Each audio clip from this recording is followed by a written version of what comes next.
नमस्कार, बहुत स्वागत है आपका। आप देख रहे हैं सबसे बड़ा अखाड़ा में हूं आपके साथ शिल्पा तोमर। जो जेल में अपना दरबार लगाता था, जो जेल से ही अपना गैंग ऑपरेट करता था, जो बैठे बैठे किसी की भी सुपारी दे दिया करता था, जिसका साम्राज्य सिर्फ चलता नहीं था बल्कि तेज रफ्तार से दौड़ता था, वो आज खुद व्हील चेयर पर आ गया है।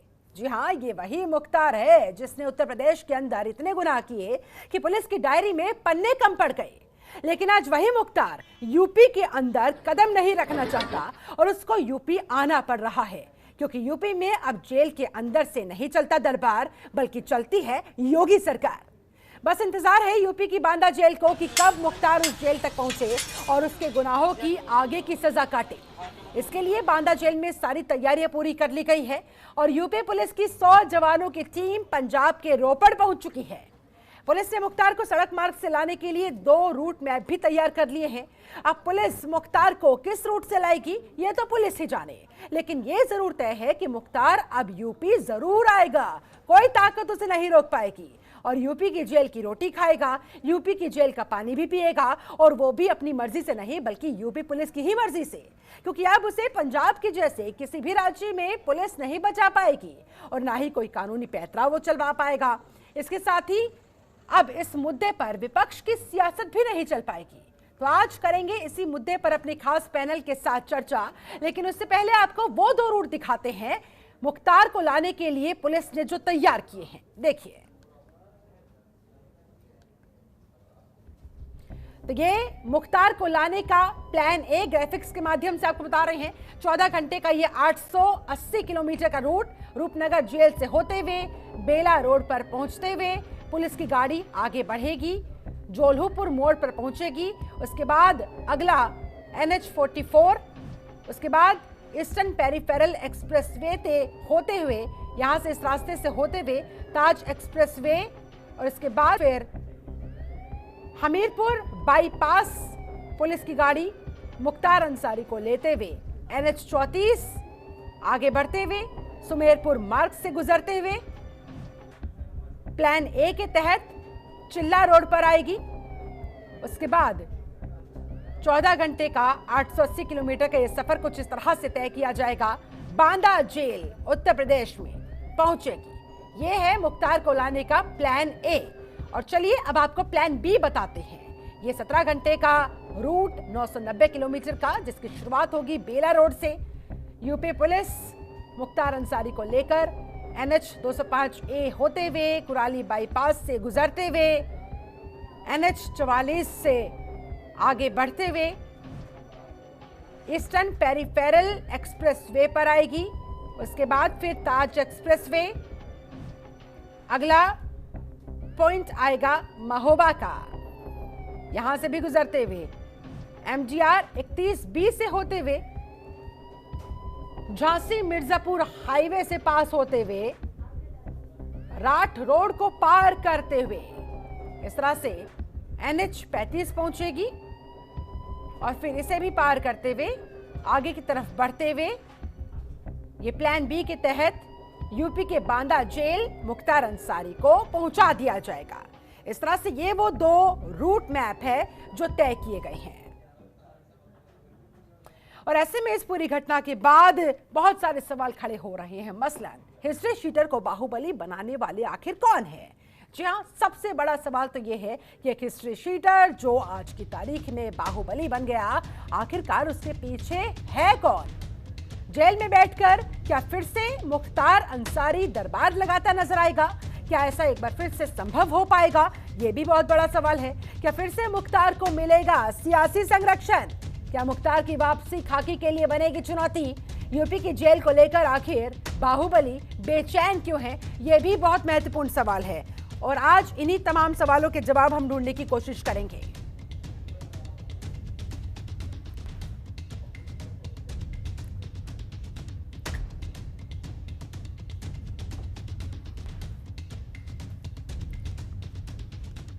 और हमारे साथ एक पूरा खास पैनल इस समय जुड़ा हुआ है। पैनल का मैं तारुफ आपसे करवा देती हूँ। हमारे साथ बीजेपी नेता कमर अली जी जुड़े हुए हैं, बहुत बहुत स्वागत है कमर अली जी आपका।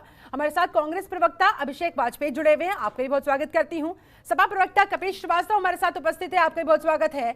और वरिष्ठ पत्रकार डॉक्टर सुनील कौशिक भी हमारे साथ थोड़ी ही देर में जुड़ेंगे। आप सभी मेहमानों का सबसे पहले बहुत बहुत स्वागत करती हूँ। चर्चा की शुरुआत कमर अली जी आपके साथ करना चाहूंगी। मुख्तार अंसारी उत्तर प्रदेश आ रहा है, बांदा जेल आ रहा है। 2 प्लान फिलहाल जानकारी मिल रही है कि एग्जीक्यूट किए जाएंगे। हालांकि कौन सा असल में इनमें से चूज होगा वो तो यूपी पुलिस ही जाने, लेकिन आप ये बताएं कि अब ये कितनी बड़ी चुनौती आप लोगों के सामने, आपकी पुलिस के सामने रहेगी मुख्तार अंसारी के साथ अब आगे डील करने की।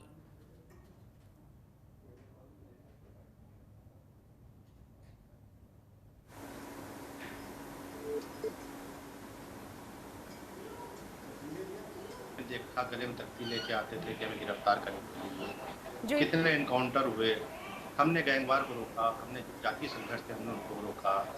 आपने देखा पूरब से पश्चिम तक क्या हालत थी, उस पर भी हमने काबू नहीं किया। और कोई भी संघर्ष हमारे वक्त पे नहीं हुआ, कोई भी जातीय दंगा नहीं हुआ, बहुत बड़ी उपलब्धि। और कोई भी आतंकवादी घटना नहीं हुई, ये भी एक उपलब्धि है माननीय योगी जी की सरकार की, अपने आप में बहुत बड़ी उपलब्धि है। उसी आपने देखा कि अपराधी होता है हमारी नजर में, न जाति होती न धर्म होती है। बाकी लोग जाति धर्म से जोड़ के देखते हैं, जैसे इसने कांग्रेस ने देखा। आपने देखा कि कांग्रेस इस मसले में बेनकाब हुई है, वो सुप्रीम कोर्ट तक में अपराधी के साथ खड़ी थी और आखिर दम तक खड़ी रही। क्यों खड़ी रही ये वो वही जानती है, पूरा बेनकाब हुए। और योगी सरकार की इस मामले में जीत हुई, क्योंकि जो सरकारी वकील हमारे थे, जो पैरोकारी करी, शानदार पैरोकारी, उसका रिजल्ट आपके सामने आज की तारीख में है। देखिए, कांग्रेस की नीतियां हमेशा जो रही वो आवाम के खिलाफ रही और हमारी नीतियां आवाम के पक्ष में है। और आपने देखा कि आवाम हमारे वक्त में सुकून से सोती है और आवाम को ये डर नहीं है कहीं जातीय दंगा हो जाएगा, कहीं कोई गैंगवार हो जाएगा, कहीं लूट घसोट हो जाएगी, कहीं कोई डकैती हो जाएगी। उससे देखिए अमन चैन हमारी वक्त की सरकार में है। और जितने भी अपराधी, मैं आपके चैनल के माध्यम से कहना चाहता हूँ कि वो जो सुधर चुके हैं, जो अपने आप को सरेंडर कर चुके हैं, जो भागे हुए हैं, वो आ जाए, वरना जो हश्र दूसरे अपराधियों का हुआ है वही उनका भी होगा। क्योंकि सख्त संदेश है। आपने देखा कल भी माननीय योगी जी ने, माननीय मुख्यमंत्री जी ने बिल्कुल स्पष्ट संदेश है। उन्होंने कहा पहले अपराधियों पुलिस का गठजोड़ हुआ करता था, हमारे वक्त पे देखिए टूटा है। और उसी का रिजल्ट देखा, 7-7 IPS हमने उनके खिलाफ कार्रवाई करी है, इनको भी नौकरी सेवाएं से बर्खास्त हुए। देखिए 2300 कर्मचारी अधिकारियों को हमने जेल भेजा है और करीब 500 से ज्यादा रिटायर हुए हैं। ये भी है VRS हुआ है। तो हमारे क्या जो सरकार हमारी चल रही, हम आवाम की बात करेंगे। हमने उनके लिए, क्योंकि हम चुन के उनके लिए आए, एक जंगल राज हमने खत्म किया है जो 15 सालों में। एक बात शिल्पा जी और जोड़ना पड़ेगी, जो बाहुबली की बात होती है, कांग्रेस से भी प्रत्याशी रहे, बहुजन समाज पार्टी से प्रत्याशी, सपा का भी समर्थक रहे। तो ये आप देखिए कि किसने बढ़ावा दिया। अगर आप देखेंगे इस बारे में किसने बढ़ावा दिया, उस पर भी आएंगे, लेकिन उससे पहले कमर अली जी, आप लोगों को ये भी नहीं भूलना चाहिए, ये वही मुख्तार अंसारी है जिसने 2 साल पहले आप लोगों को बेवकूफ बनाया। तमाम अपने पैतरे चलते हुए 2 साल तक किस तरह से आपकी सरकार को, आपकी पुलिस को धक्के खिलवाए, वो भी जहन में होना चाहिए आपको, कहीं ऐसा दोबारा ना हो जाए। शिल्पा जी, अगर आप ये बात जोड़ेंगी, अगर मान लीजिए पूरे हिंदुस्तान में कहीं भी कोई आपराधिक मुकदमा है तो उसका जो तरीका था उस तरीके तहत ये नहीं मालूम था कि उनकी पैरवी, क्योंकि उनको कांग्रेस एक षड्यंत्र के तहत ले गई। इस बात को देखिए बेनकाब कांग्रेस। शिल्पा जी, बात तो आपको मानना पड़ेगी, नहीं मानना पड़ेगी, कांग्रेस ने इसमें षड्यंत्र किया है और कांग्रेस हिंदुस्तान के सामने बेनकाब हुई है।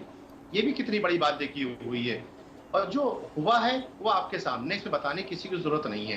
कांग्रेस के लोग तो यही बताएंगे, उनके टाइम पे फला फूला मामला है, वो तो अभी साफा होगा, आपको जवाब देंगे ना। कांग्रेस वाले बताएंगे 27 साल बेहाल, उसके बाद काम बोलता था, वो तो सारी चीजें दूसरे के भी बेनकाब होंगी ना सामने चीज। ठीक है, कौन बेनकाब होगा कौन नहीं, उसके लिए फिलहाल करना होगा इंतजार। हमारे साथ है पूर्व DGP उत्तर प्रदेश से ब्रजलाल जी भी जुड़ रहे हैं। ब्रजलाल जी, बहुत बहुत स्वागत है आपका इस खास चर्चा में।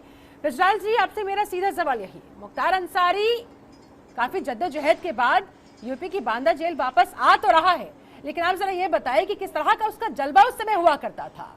एक हिस्ट्री शीटर से बाहुबली तक के बनने का उसका सफर, और उसके बाद जेल में ही बैठकर दरबार लगाने जैसी उसके अंदर हिम्मत, आखिरकार उस पर आप क्या कहेंगे?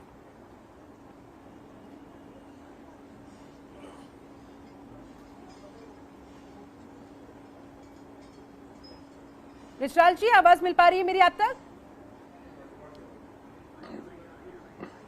लगता है संपर्क हमारा कट गया है। दोबारा विशाल जी से हम संपर्क साधने की कोशिश करेंगे, लेकिन उससे पहले मैं कपिल श्रीवास्तव आपके पास आते हुए, यूपी की जेल आने से लिए इतना ये बाहुबली बेचैन नजर क्यों आ रहा है? आपको क्या लग रहा है? यहाँ तो योगी सरकार का कहना है, कमर अली जी बैठे हुए हैं, वो कह रहे हैं कि भाई यहाँ पर अपराधियों के अंदर अब इस कदर खौफ का माहौल हम लोगों ने पैदा कर दिया है, इसलिए वो डर रहा है। आपको क्या लग रहा है? ये तो अच्छी बात होनी चाहिए ना। अगर प्रदेश के अंदर माफिया को डर लगे कदम रखने में भी, तो जनता के लिहाज से तो अच्छी बात होनी चाहिए, प्रदेश के लिहाज से अच्छी बात होनी चाहिए।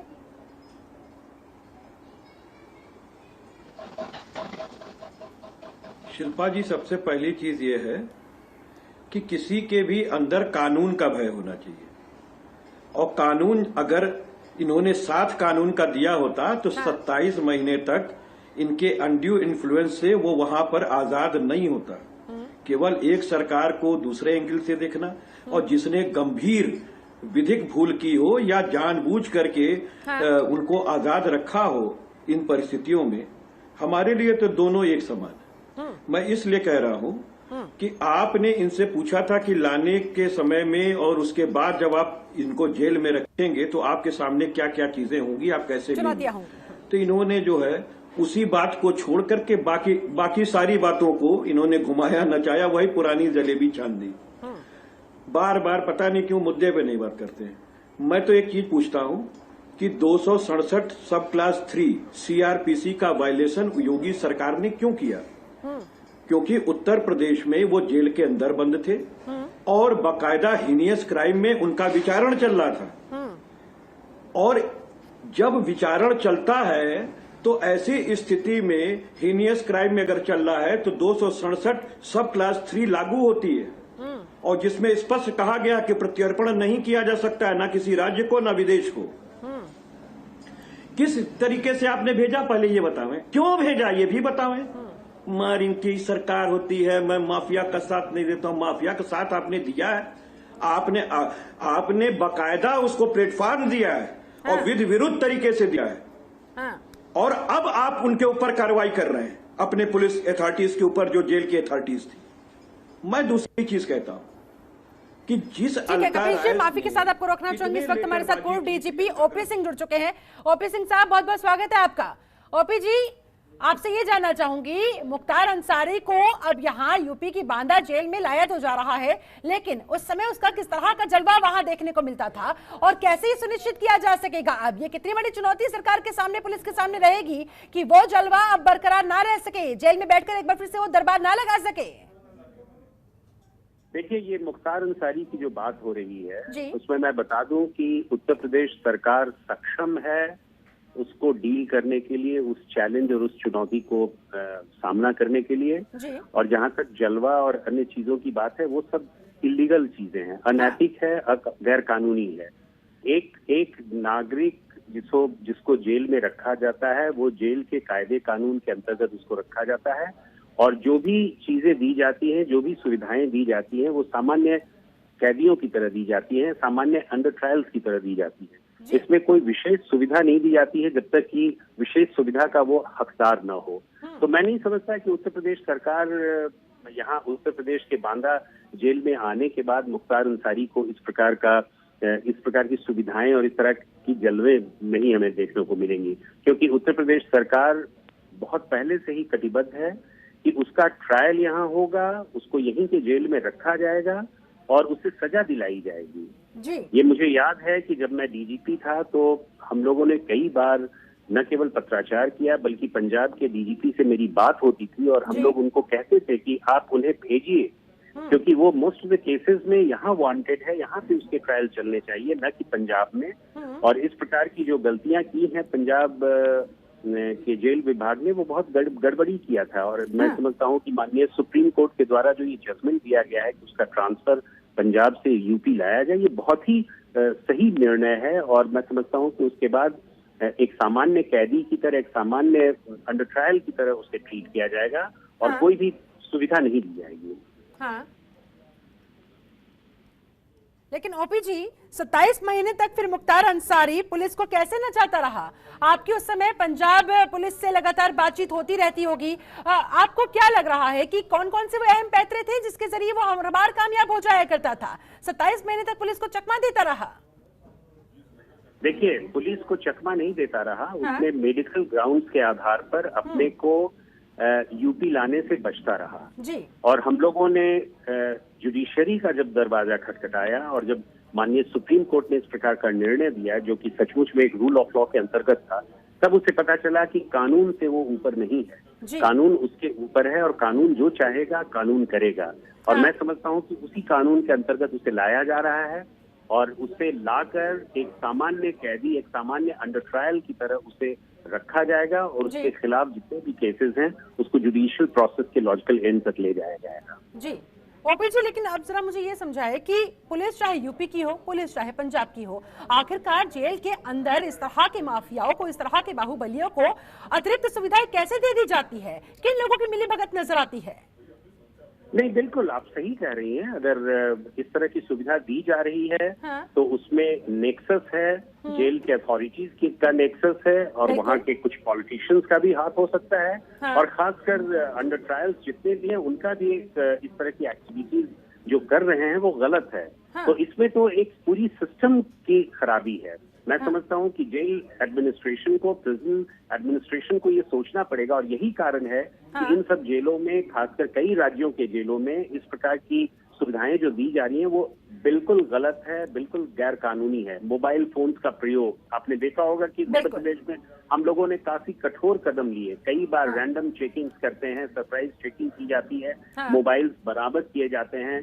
मिलने की क्या स्थिति होगी इस पर भी नजर रखी जाती है। सीसीटीवी कैमरास लगाए गए हैं। मुझे याद है कुछ समय पूर्व जब मैं इंटेलिजेंस डिपार्टमेंट में था, हम लोगों ने माउंटेड जैमर की व्यवस्था की थी। तो ये इस प्रकार के प्रयोग किए जाते रहे हैं और उससे बहुत सफलता मिली है। मैं समझता हूं कि आज जेलों की स्थिति, पर्टिकुलरली उत्तर प्रदेश के जेलों की स्थिति बहुत अच्छी हो गई है और वहां पे इस प्रकार के जो गैर कानूनी कार्य हो रहे थे, जो मोबाइल फोन का बहुत, मुझे याद है वो वेस्टर्न उत्तर प्रदेश, पश्चिमी उत्तर प्रदेश के बहुत सारे ऐसे माफिया थे, गुंडे थे जो एक्सटॉर्शन करते थे, वो जेल से उनके फोन जाते थे। अब इस प्रकार की घटना पिछले 3 साल, 2-2.5 साल, 3 साल से खत्म हो गई। हम लोगों ने काफी उस पर कार्रवाई की थी और ये देखा था कि मोबाइल फोन्स का आवागमन और उसका प्रयोग जेलों के अंदर एकदम नहीं हो सके। इसके लिए जरूरी था कि हम लोगों ने निर्देश दिए थे कि सरप्राइज चेकिंग की जाए और यही कारण है कि पश्चिमी उत्तर प्रदेश में माफियाओं का,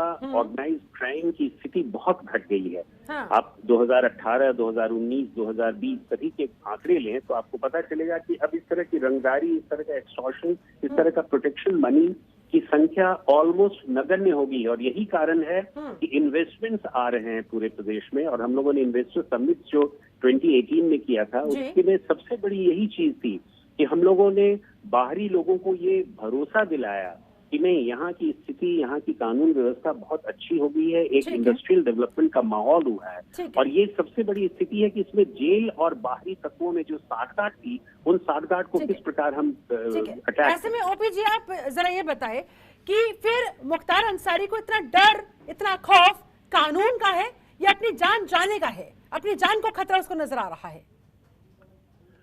देखिए, जान का खतरा तो उसे बिल्कुल नहीं होना चाहिए। इसलिए नहीं होना चाहिए कि एक कानून की पद्धति के अनुसार, रूल ऑफ लॉ के अनुसार कानून अपना कार्य करता है और मैं नहीं समझता कि कोई भी इस प्रकार की गलती करेगा। लेकिन मैं ये जरूर कहूंगा कि उससे सबसे बड़ा सवाल मेरा इसलिए क्योंकि बिकरू कांड के बाद ये कयास लगाए जा रहे थे और बार बार ये भी कहा जा रहा था कि शायद इसी वजह से मुख्तार यूपी की अंदर एंटर नहीं करना चाहता, यूपी की धरती पर कदम नहीं रखना चाहता।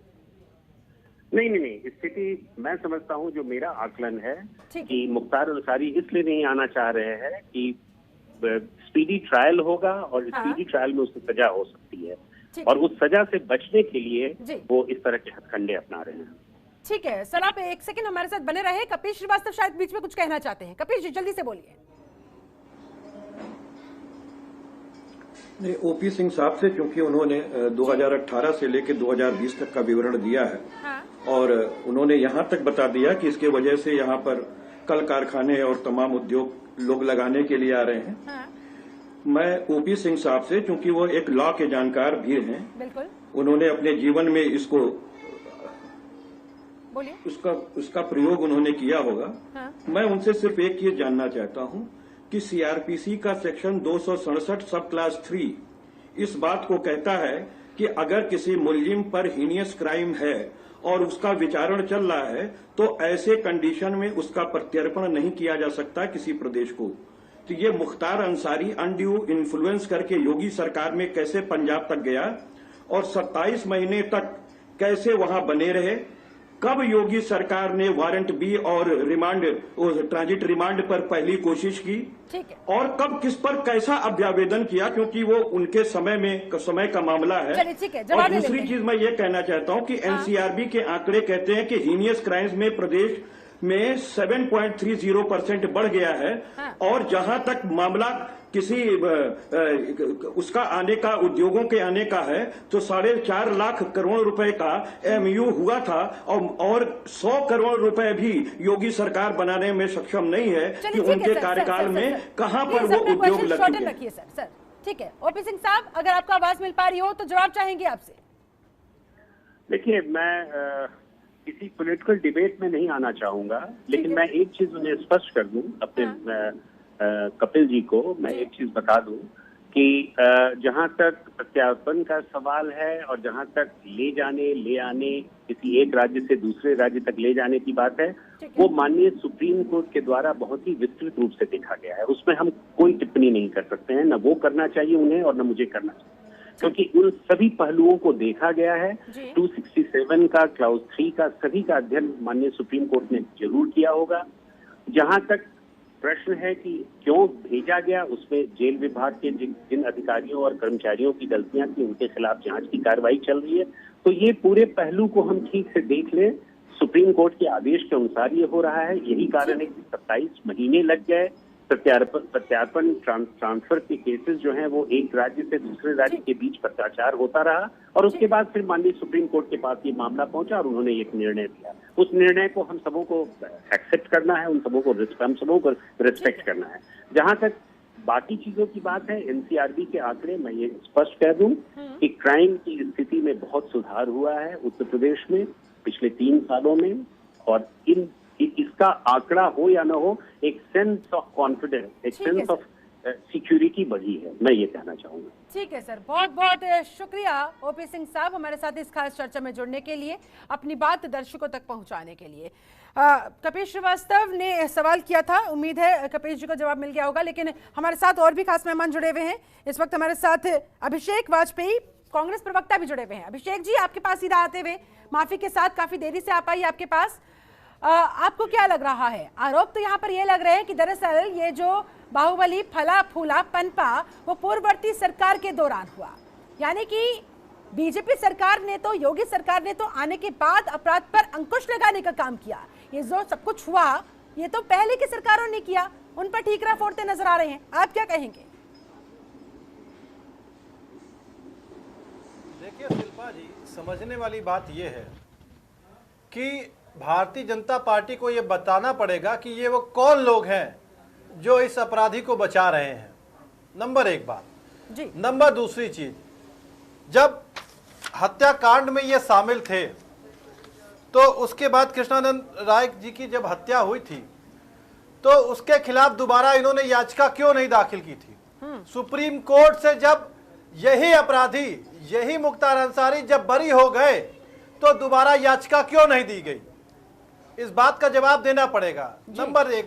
दूसरी बात, नंबर तीसरी चीज, अभी कमर अली जी बोल रहे थे कुछ देर पहले कि कांग्रेस में थे, कांग्रेस पार्टी में कभी नहीं रहे हैं। इनको यह बात अपनी अच्छी तरीके से समझ लेना चाहिए। कांग्रेस पार्टी कभी किसी अपराधी के साठगांठ में नहीं रहती है। भारतीय जनता पार्टी एक ऐसी पार्टी बनकर के रह गई है जहां पे अपराधियों की शरणस्थली बनकर के रह गई है। पोटा, जिनके ऊपर पोटा दर्ज है, आप समझ लीजिए कि उन लोगों को शरणस्थली बना करके रखा हुआ है जो दाऊद के गुर्गों को इंफॉर्मेशन देते थे और उनको 5 स्टार होटलों में रुकवाते थे। वो इन्हीं की पार्टी में है। जरूरत हो तो उनके नाम में क्या मैं नाम लूं, कमर अली से पूछूं मैं? कैसे प्रतापगढ़ नरेश को बचाते रहे, कैसे हरदोई नरेश को बचाते रहे। अपराधियों की शरणस्थली बन गई है भारतीय जनता पार्टी। और उससे भी पहले कमर अली जी को ये ध्यान में रखना चाहिए कि अगर एक उंगली दिखाएंगे 4 उंगलियां इनकी तरफ है। इनको बताना पड़ेगा कि एम्बुलेंस किस महिला नेत्री के नाम दर्ज है और किस पार्टी से ताल्लुक रखती है। बिल्कुल, बहुत सारे रहस्य है जो इस पूरे मामले से जुड़े हुए हैं, उन पर एक एक करके पर्दा उठाना पड़ेगा, जवाब देना पड़ेगा भारतीय जनता पार्टी को। वरिष्ठ पत्रकार डॉक्टर सुनील कौशिक हमारे साथ जुड़े हुए हैं। डॉक्टर साहब, सबसे पहले आप ही के पास जवाब हुए, आपको क्या लग रहा है, हिस्ट्री शीटर को बाहुबली बनाने वाला कौन? और ये जो सियासी संरक्षण के बिना, तो आप जानते हैं, मैं जानती हूं, हर कोई जान रहा है, ये संभव नहीं है। सियासी संरक्षण दिया जाता है, उसके बाद जब आपकी सरकार चली जाती है तो फिर पूर्ववर्ती सरकारों पर आरोप लगा दिया जाता है। मैं किसी एक पार्टी की बात नहीं कर रही हूं, तमाम पार्टियों का यही हाल है। आखिरकार ये कब तक होता रहेगा, जिसका खामियाजा सीधे सीधे किसे भुगतना पड़ता है? आम जनता को। शिल्पा, मैं बिल्कुल आपकी बात से सहमत हूं कि जो लोग भी यहाँ तक पहुंचे हैं, यहाँ तक पहुंचाने में मैं नहीं मानता किसी एक पार्टी का हाथ होता है। और एक पार्टी उत्तर प्रदेश की बात करें या किसी अन्य प्रदेश की बात करें, किसी एक पार्टी का शासन बहुत दिनों तक नहीं रहा जी। और ये मान के चलिए कि बीजेपी की सरकार पहली बार इस प्रदेश में नहीं आई है।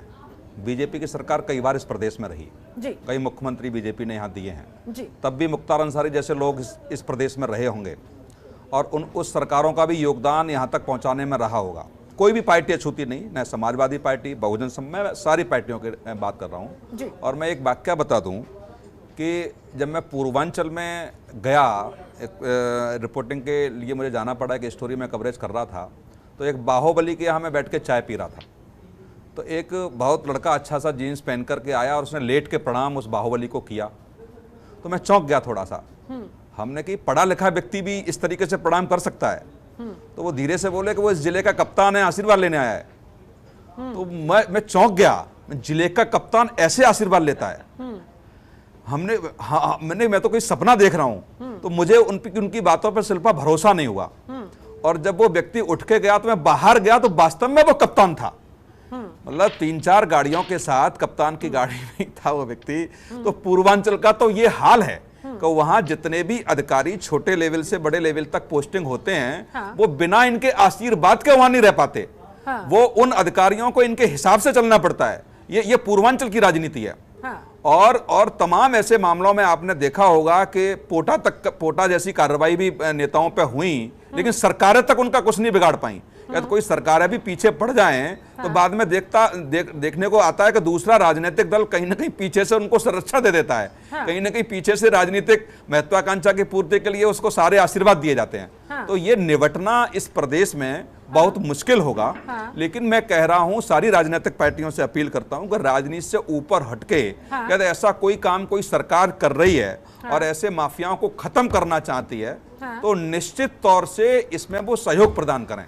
लेकिन प्रदेश सरकार की ये नीति भी नहीं चलेगी कि किसी एक जाति विशेष के लोगों को बचाए और किसी विशेष के लोगों को खत्म करने का प्रयास करें। जो योगी सरकार पर जो आरोप लग रहे हैं कि पूर्वांचल पे किसी जाति विशेष के लोगों पे जो भी माफिया उन पे बड़ा मेहरबान है, ये थोड़ा सा सवाल सरकार पे उठता है कि इस सवाल से सरकार कैसे बचे। ईमानदारी से सबका सफाया करना चाहती है, वास्तव में इस प्रदेश को मुक्ति दिलाना चाहती है, तो उस जिस जाति विशेष पे आरोप सरकार पे लग रहे हैं, उस जाति विशेष के लोगों पे भी कार्रवाई करने का प्रयास करे, तो मुझे लगता है कि संदेश जाएगा। ठीक है, कमल अली जी जवाब दीजिए। जी, ईमानदारी से कैसे आप अपनी इस कोशिश को साबित कर पाएंगे?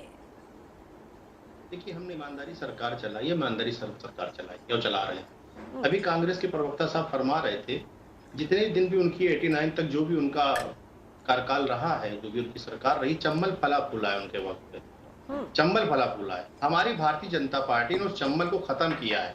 डकैत राज को हमारी राजनाथ सिंह सरकार ने, कल्याण सिंह सरकार ने खत्म किया। चंबल राज को कहना यूं पड़ेगा, डकैत को खत्म किया है। और वही समाजवादी के लोग आज की तारीख में बैठकर उन्होंने डाकुओं को लिया है, सांसद से लेके मंत्री से लेके विधायक बनाए। शर्म आना चाहिए ऐसे लोगों को, बैठ के चैनलों पर ऐसी बात करना चाहिए। जिन्हें चंबल को खड़ा किया, हमने चंबल को खत्म किया है, उन्हें सांसद बनाए, विधायक बनाए, मंत्री बनाया। ये जनता को जवाब देंगे। आपके पास आऊंगी, ये जनता को जवाब देंगे। ये जनता को जवाब देंगे। पता है ना कि पोटा कब लगता है? ये जनता को पता है ना कि पोटा कब लगता है? अभी आपको बताना चाहिए पोटा कब लगता है। ठीक है, अभी राहुल सोनिया गांधी जी का भी नाम आ रहा है जो जमानत पे, मालूम है आपको? चलिए ठीक है, कमल जी सुन लीजिए सहयोग से आप सरकार चलाते हैं। आपको ज्ञान नहीं जाने? सोनिया गांधी जी, राहुल गांधी जी जमानत पे ज्ञान ना हो तो आपको याद है ना कि पोटा कब लगता है? उन्हीं लोगों के सहयोग से आप कितनी बार सरकार चलाते हैं? हमारी सरकार, आप बताइए कि आज अपराधी आपकी आरोप लग रहा है। कमल अली जी सवाल सुनिए, गंगा जल डाल करके उनको पवित्र कर देते हैं। चंबल क्या था? इन लोगों की पहले आप मदद लेते हैं और जब समय खत्म हो जाता है या फिर आपकी जरूरत पूरी हो जाती है तो फिर उन्हीं को फंसा दिया जाता है, फिर सलाखों के पीछे भेज दिया जाता है। जब जरूरत, साल हमारी अब तो सरकार आप नहीं कुछ रही, भी कहेंगे, हमने आपको पंचायत चंबल चुनाव गिना आ गए, दिया, 2022 आने वाले हैं। ये 4 साल का कार्यकाल हमने आपको गिना दिया। अभिषेक जी एक एक करके सर, अभिषेक जी अगर आपको कोई सवाल है तो जल्दी से कंप्लीट करके सर उसके बाद जवाब लेते हैं। लगातार दोनों शख्स बोलते रहेंगे तो किसी की आवाज भी समझ में नहीं आएगी। ये आपको बता नहीं पाएंगे कि चंबल लाल इनके डकैत क्यों फले फूले। अभी कपिल जी ये नहीं बता पाएंगे, सांसद से लेके मंत्री तक, विधायक तक बनवाए, ये अभी डकैत तो कल्याण सिंह सरकार ने, मानी राजनाथ सिंह सरकार ने उस चंबल को खत्म किया, उस डकैती को खत्म किया। ये साहब क्या जवाब देंगे आपके चैनल पर शिल्पा जी बैठ के? ये तो पूरे जनता के सामने, अब आपके सामने इनका सब किया धरा सब कपिल जी जवाब दीजिए। कह रहे हैं कि आप किस मुंह से जवाब मांगना चाहते हैं? आपको बल्कि अब जनता के सामने जवाब देना पड़ेगा, बोलिए। बिल्कुल जनता के सामने ही जवाब देंगे, बस थोड़ा हमारे भाई जो हैं कान खोल लें अपनी, और थोड़ा मेरी आवाज बैक आ रही है। पीसीआर मैं ये कहना, प्लीज मेक इट करेक्ट। हाँ बोलिए सर।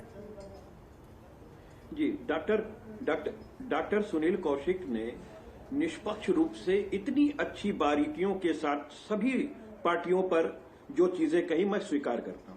ठीक है, बहुत खुले हृदय से मैं स्वीकार करता हूं। डॉक्टर साहब को बधाई देता हूं कि उनकी पत्रकारिता की जो नोक है वो वाकई उनके लहू से चलती है, क्योंकि वर्तमान समय में बैठ के सही बोल लेना ये बहुत बड़ी बात है। मैं दूसरी चीज कहूंगा, कमर भाई, आप पता नहीं कहा चंबल उम्बल सब जगह चले गए, लेकिन आपको मालूम नहीं होगा मुलायम सिंह यादव सरकार में ही सारे डाकुओं ने सरेंडर किया था। और सुधारात्मक कानून हमारी देश और देश के हमारे कानून के मार्फत होती है चीजें, और सुधरने का अवसर दिया जाता है। जब कोई व्यक्ति सरेंडर करता है तो वो बाकायदा उसी वजह से कानून के दायरे में करता है। और अगर फूलन देवी को हमने सांसद बनाया था तो उसके बाद उन्होंने कितनी डकैतियां आपके यहां डाली हैं ये भी बता दीजिएगा। किन परिप्रेक्ष्य में वो एक डाकू बनी थी, आपने देखा था कि किन लोगों ने उसके साथ 17 लोगों ने एक साथ रेप किया था? आपकी मां बहन नहीं थी क्या वो? तो कम से कम बोलते समय एक मर्यादा का ध्यान देना चाहिए। और जो सुधरा है, वाल्मीकि जी क्या थे? जो रामायण की रचना किए, वाल्मीकि जी भी तो डाकू थे, लेकिन रामायण की रचना किए। आज उनके रामायण को हम और आप गाते हैं बैठ करके। ठीक है, अंगुलीमाल डाकू बहुत बड़ा बौद्ध संत बना। नहीं, मैं इसलिए कहना चाहता हूं कि देखिए, हमारे यहां कहा जाता है कि अपराध से नफरत करो। अपराधी तो अपराध करता है ना, हाँ। उसको तो सुधरने का अवसर देना चाहिए। हाँ। तो इनको तो देश के कानून पर विश्वास है नहीं। ठीक है, कमर अली जी, ये मुख्तार अंसारी साहब को कह रहे हैं अपराध से नफरत करवाइए ना। नहीं, एक मिनट तोमर जी, एक मिनट। कैसे फिर अपराध का? हाँ बोलिए सर, जल्दी से कंप्लीट हो सकता है। मैं एक बात कह लूं, फिर कमर भाई कह लेंगे। हम एक बात अपनी कह लें, फिर हमारे कमर भाई कह लेंगे। ठीक है, जल्दी से। कमर भाई पहले सुन लें, फिर आप आराम से जवाब दीजिएगा। हाँ। हम आपको पूरा सुने हैं, बाकायदा अवसर दिए। बोलिए सर, बोलिए जल्दी। मैं एक चीज कह रहा हूँ, ओपी सिंह साहब से जो मैंने प्रश्न किया उसका आंसर वो नहीं दिए, वो सुप्रीम कोर्ट पे चले गए। मैंने ये कहा था सुप्रीम कोर्ट ने 267 सब क्लास 3 का तो चीज देखी नहीं। वो तो पहले हुआ, योगी सरकार ने जानबूझ करके किया और 27 महीने तक उनको आनंदित किया वहां बैठा करके। मेरे अभियुक्त ये हैं, 3 इनकी जो नेत्री हैं उन्हीं की एम्बुलेंस जाती है उनके लिए, ये सब तो इनको बताना पड़ेगा। और फिर अपने ही नेत्री पे 419 भी 67-68 का मुकदमा अभी हाल में कर दिए, अपने जेल अथॉरिटियों पर भी ये किए हैं। हाँ। जब चारों तरफ थूथू हो गई तो देखिए, मीठा मीठा गप गप और कड़वा कड़वा थूथू नहीं चलेगा कि अब राजनीति का अवसर आ गया तो उनको ला रहे हैं तो बड़ा महिमा मंडित कर रहे हैं। ठीक है, रूबरू होइए अपने कानून, अपने जेल और जेल की नीतियों से और जेल के मैनुअल से। हाँ। आज भी अपराधी वहां पर काम ना करने के लिए बैठकी देनी पड़ती है। और ये हकीकत है, आप सोच लो और पूछ लो। आपके ही जेल में हत्याएं हो जाती हैं और आप उन हत्याओं को नहीं खोल पाते हैं, अय्याशी होती है, आप नहीं रोक पाते हैं। ये सारी चीजें मीडिया जवाब नहीं अल्टीमेटली किसकी बनेगी? कमर जी बोलिए। और अब तो आपके सामने और बड़ी चुनौती, आप यूपी की बांदा जेल में आखिरकार मुख्तार अंसारी जब बंद रहेगा तो आपके सामने चुनौती रहेगी कि कैसे जो वो पहले किया करता था वैसा अब दोबारा ना हो जाए, कहीं दोबारा जेल से दरबार लगने शुरू ना हो जाए, जो जलवा उसका उस समय बरकरार रहा करता था वो दोबारा शुरू ना हो जाए। ऐसे में तो बहुत बड़ी चुनौती आप लोगों के सामने रहेगी कमर अली जी। और क्या गारंटी है जो जेल प्रशासन के अधिकारियों ने उस समय गलती की थी, जिनके खिलाफ अब कार्रवाई भी हो रही है, अब वो नहीं होगी? कैसे सुनिश्चित कीजिएगा, कैसे आश्वासन में जनता को दीजिएगा?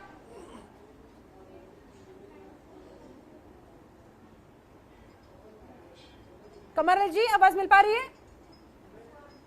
लगता है संपर्क हमारा कट गया है।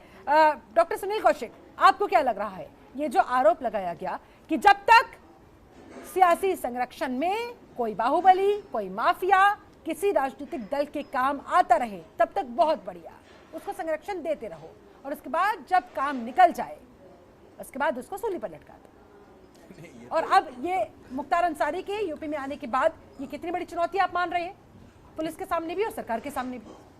नहीं शिल्पा, ये तो सारे लोगों पर लागू रहती है, वो माफिया ही नहीं कि जो आपके मतलब का जो व्यक्ति है तब तक सारे लोग संरक्षण देते हैं, और जब आपके मतलब का नहीं होता है तो उसको संरक्षण नहीं दिया जाता, तो उसको निपटाने का काम किया जाता है। हाँ। लेकिन मैं फिर वही बात कहूँगा कि जो भी यहाँ तक लोग पहुँचे हैं, तो कोई भी हो, किसी भी जाति विशेष के हों, किसी भी धर्म विशेष के हों, उनमें राजनीतिक दलों की भूमिका रही है यहाँ तक पहुँचाने में। हाँ। और मैं बिल्कुल दावे के साथ कह सकता हूँ कोई भी राजनीतिक दल अछूता नहीं रहा हाँ। उनका सहयोग लेने के लिए। अब तो ईवीएम आ गई है कि पहले हमने बहुत देखा है कि वोटिंग कैसे होती थी, और वोटिंग के समय मतपत्रों पे किस तरीके से मोहर लगाई जाती थी और मतपत्रों के माध्यम से बूथ कैप्चरिंग कैसे होती थी। वो ऐसे ही लोगों के, ऐसे लोग जो होते थे, ऐसे लोगों के जो गुर्गे होते थे वो करते हैं। ठीक है। मैं भी कम से कम 2 बार शिल्पा फायरिंग से बचा हूँ। जब हम और डीएम और एसपी एक बार जा रहे थे तो बिल्कुल हम लोगों के ऊपर सीधी फायरिंग हुई क्योंकि सामने बूथ कैप्चरिंग हो रही थी। तो एक बेसिकली क्या, घेरा बनाने के बाद कुछ ऐसे रास्ते होते हैं जिस रास्तों पे अधिकारियों को, मीडिया को रोकने का प्रयास, या विपक्ष दूसरा दल होता है उसको रोकने का प्रयास ऊपर टीले पे बैठ के लोग करते हैं। क्या ऐसे कुछ स्थान होते हैं, ऐसे कुछ विधानसभाएं होती हैं। तो ये सब देखा है हमने बड़ा आंखों से। और चुनाव जिताने में और हराने में ऐसे लोगों की बड़ी भूमिका रहती थी। एक तो भय होता था कि आप लोग वोट डालने नहीं जाएंगे, दूसरा होता था कि बूथ कैप्चरिंग करके किस तरीके से प्रत्याशियों को जिताया जाता था, ये इनकी भूमिका रहती थी। और सबसे अहम भूमिका जो होती थी कि यदि कोई व्यक्ति ज्यादा पावरफुल आ रहा है, जहां मीडिया में उसका सिस्टम जनता के बीच है, उनसे वापसी चुनाव पर्चा कैसे होता था, वो चुनाव नहीं लड़ते थे आकर के, कैसे उनको धमकाया जाता था, ये सब देखा है। ऐसे में इतना बड़ा ये माना जाए फिर डॉक्टर सुनील कौशिक कि जब तक राजनीति रहेगी तब तक इस तरह के माफिया, इस तरह के बाहुबली पनपते रहेंगे? नहीं देखो, अब मुझे लगता है अंकुश लगाने वाला फिर कौन आएगा? मुझे लगता है कि उस माहौल से, और आज हम इस माहौल में आए हैं, सोशल मीडिया का माध्यम है, इलेक्ट्रॉनिक मीडिया का माध्यम है, सारे लोग बड़ा अच्छे से अब समझने लगे हैं, छोटे से क्लिक से सारे लोगों के बीच बात पहुंचती है। तो अब इतना आसान नहीं रह गया है। हाँ। अब तो सारे रोड्स पे कैमरे भी हैं, जहां जहां स्थिति बन सकती है कैमरे सरकार ने लगा रखे हैं। हाँ। कौन निकल रहा है किस तरीके, सारी चीजें अब आ गई हैं। हाँ। मुझे लगता है इससे भी और अच्छे बेहतर दिन आएंगे और अच्छी टेक्नोलॉजी आएगी। इतना बचना आसान नहीं है। मुझे मालूम है कि जब 2006 या 2007 की बात है, जब समाजवादी पार्टी की सरकार होती, समाज समझ नहीं पाए थे कि उस समय एनकाउंटर कैसे हो रहे हैं, क्योंकि जो ईएमआई नंबर मोबाइल का आया था, वो ईएमआई नंबर से वो ट्रेस कर रहे थे कि एक पहले करते थे बदमाश की सिम निकाल के फेंक दी, दूसरी सिम डाल ली और उससे वो फिरौती मांग रहे हैं। चलिए, यानी कि कमर अली जी एक बार फिर से हमारे साथ जुड़ गए हैं। कमर अली जी, सबसे बड़ा सवाल, सबसे अहम सवाल इस समय आप लोगों के सामने, आपकी सरकार के सामने, आपकी पुलिस के सामने, मुख्तार अंसारी के साथ अब कैसे आप लोग डील करेंगे? आप कैसे उन तमाम चुनौतियों से निपटेंगे जो इस समय आप लोगों के सामने? मुंह ना चला पाए जेल के अंदर, दोबारा उसे वही संरक्षण प्राप्त ना हो जाए जेल के अंदर, दोबारा जेल प्रशासन के अधिकारियों से गलती ना हो जाए, कैसे सुनिश्चित कीजिएगा?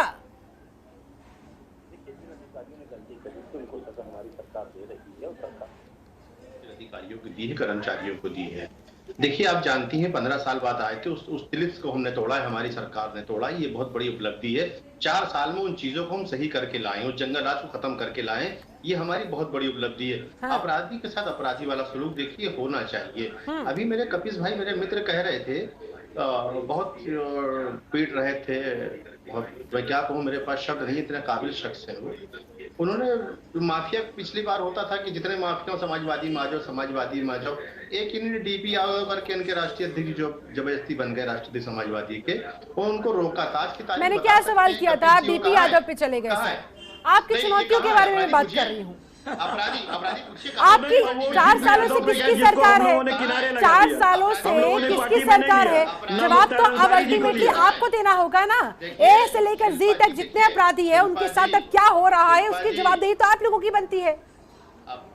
देखिए, अपराधियों के साथ मेरी सरकार सलूक कर रही है, जो साथ सलूक होना चाहिए। कानून अपना काम कर रहा है, लेकिन शिल्पा जी, दरअसल यही तो आरोप लग रहा है कि आप लोग अपराधियों के साथ डील कर रहे हैं, अपराध को कम करने के लिए काम नहीं कर रहे हैं। सीधा सीधा एनकाउंटर हो जाता है, सीधा सीधा ऑन द स्पॉट शूट कर दिया जाता है। अपराधियों को खत्म आप लोग कर रहे हैं, अपराध को नहीं। ये आरोप है आप पर। शिल्पा जी, बात स्पष्ट। धनंजय सिंह जी रिहाई परवाना जाने से पहले जेल से कैसे छूट जाते हैं? सुरक्षा एजेंसियां, हमारी सुरक्षा एजेंसियां काम कर रही हैं, बेहतर तरीके से काम कर रही हैं, अपराधियों को सजा दिला रही हैं, लेकिन इनकी समाजवादी सरकार रोज अपराधियों को अपनी पार्टी में मुन्ना बजरंगी की हत्या जेल के अंदर किसने की और कैसे हुई, बताइए। पॉलिटिकल ब्लेमिंग से आप लोग बात नहीं करेंगे। मुन्ना बजरंगी की हत्या जेल के अंदर किसने की? ठीक है, ये जवाब नहीं दे पाएंगे। अभिषेक जी तुलना किससे करेंगे ये? पर सर, ये सवाल तो बनता है ना, मुन्ना बजरंगी की हत्या जेल के अंदर हो जाती है और आप ये एक्सपेक्ट करते हैं कि सवाल भी नहीं पूछा जाए? देखिए, बिल्कुल, देखिए, जो आपने सवाल पूछा शिल्पा जी, सवाल आप पूछेंगे, हम जवाब आपको बेहतर तरीके से देंगे। चीखे चिल्लाने वाले ये लोग तो यानी कि आप मानेंगे ना कि हाँ, लूप होल्स रहे हैं, कमी रही है। जो अधिकारियों ने, कर्मचारियों ने गलती करेंगे, उनके खिलाफ कार्रवाई होगी। ठीक है शिल्पा जी, उनके खिलाफ कार्रवाई, जो भी अधिकारी उसमें शामिल थे उनके खिलाफ कार्रवाई, कर्मचारियों के खिलाफ कार्रवाई हुई है।